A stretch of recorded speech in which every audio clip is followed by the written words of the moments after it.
Assalamualaikum warahmatullahi taala wabarakatuh. Alhamdulillahillazi hadana lihaza wa ma kunna linahtadiya laula an hadana Allah. Wa asyhadu an la ilaha illallah wahdahu la syarikalah wa asyhadu anna sayyidina Muhammadan abduhu wa rasuluh. Allahumma salli wa sallim ala sayyidina Muhammad wa ala alihi wa ashabihi ajma'in. Amma ba'du, faya ibadallah ittaqullah, usikum wa nafsi bitaqwallahi azza wa jal, faqad fazal muttaqun. Saudara-saudara sidang Jumaat dirahmati Allah, marilah kita sama-sama memperkukuhkan ketakwaan kepada Allah Subhanahu wa taala, laksanakan segala perintahnya dan menjauhi segala larangannya. Mudah-mudahan kita dikurniakan pengampunan dan rahmat dari Allah Subhanahu wa taala. Pada hari yang penuh dengan keberkatan ini, saya ingin mengajak kita sama-sama untuk menghayati sebuah kisah yang terakam dalam Al-Quran.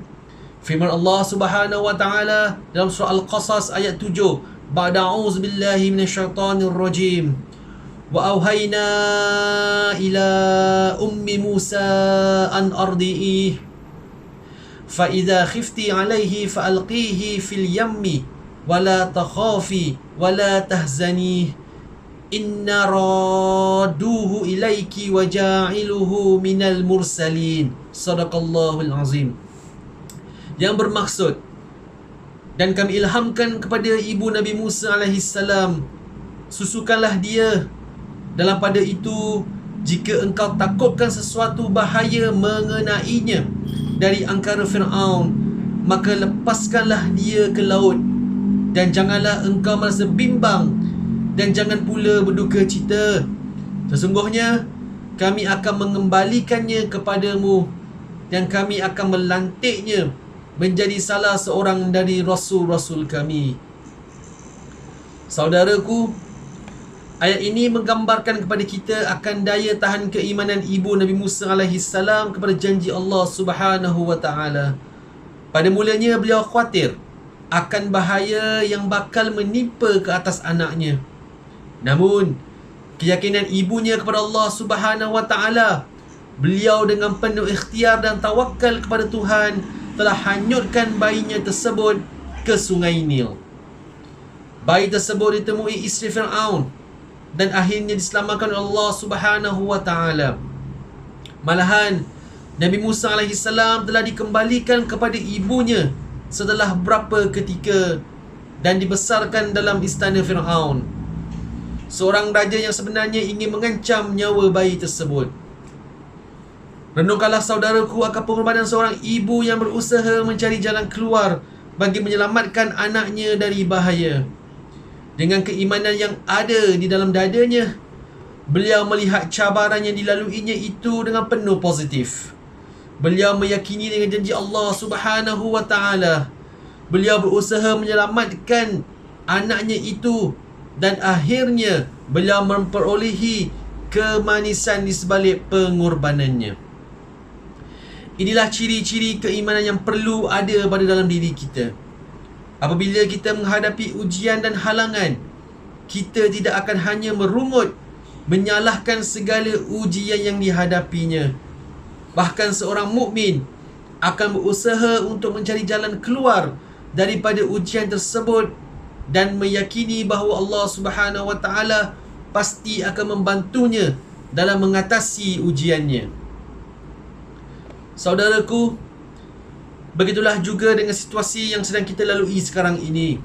Sungguh pun Ramadan telah dilalui dengan cara yang sangat berbeza sepanjang kehidupan kita, tetap ia telah menghasilkan 1001 pengajaran buat kita. Ramadan yang baru sahaja berlalu telah mengajarkan kepada kita akan keyakinan kepada Allah Subhanahu wa taala dalam menghadapi ujian.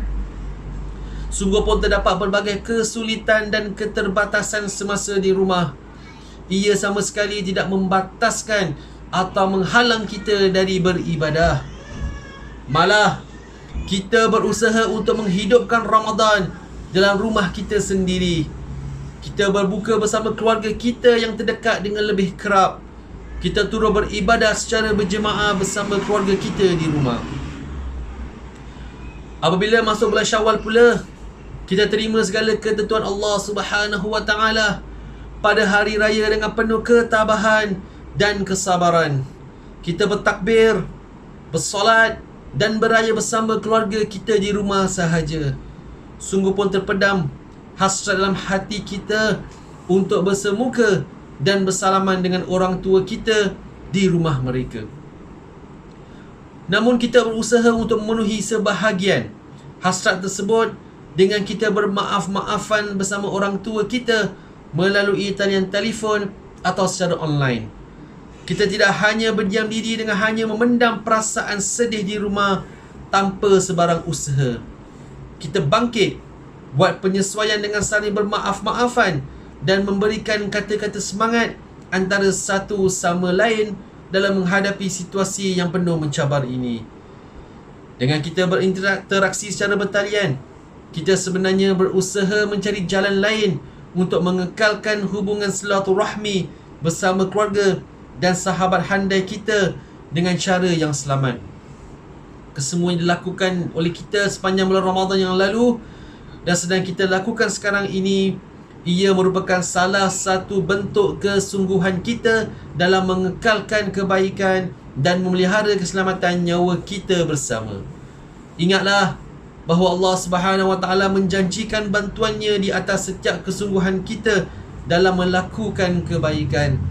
Firman Allah Subhanahu wa taala surah Al-Ankabut ayat 69 yang bermaksud, dan orang-orang yang berusaha untuk kami, iaitu Allah, akan kami tunjukkan kepada mereka jalan-jalan kami, dan sungguhnya Allah bersama orang-orang yang berbuat baik.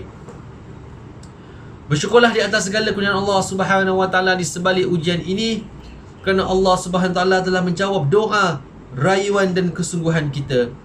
Alhamdulillah, tidak lama lagi tempoh pemutus litar akan berakhir. Akan tetapi perjuangan ini masih lagi belum berakhir. Kita perlu terus memainkan peranan untuk mengamalkan langkah-langkah keselamatan yang diperlukan bagi membendung wabak ini. Jangan sama sekali kita leka akan kelonggaran ini, kerana kelekaan kita dapat mengundang bahaya dalam kehidupan kita semua. Mudah-mudahan kita menjadi hamba-hambanya yang sentiasa kekal positif dalam mengharungi cabaran kehidupan ini.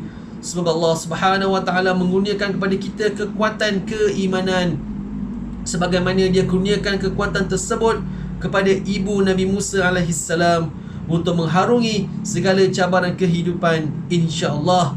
Amin ya rabbal alamin. Barakallahu li wa lakum fil Qur'anil azim wa nafa'ani wa iyyakum bima fihi minal ayati waz zikril hakim wa taqabbala minni wa minkum tilawatahu innahu was samiul alim.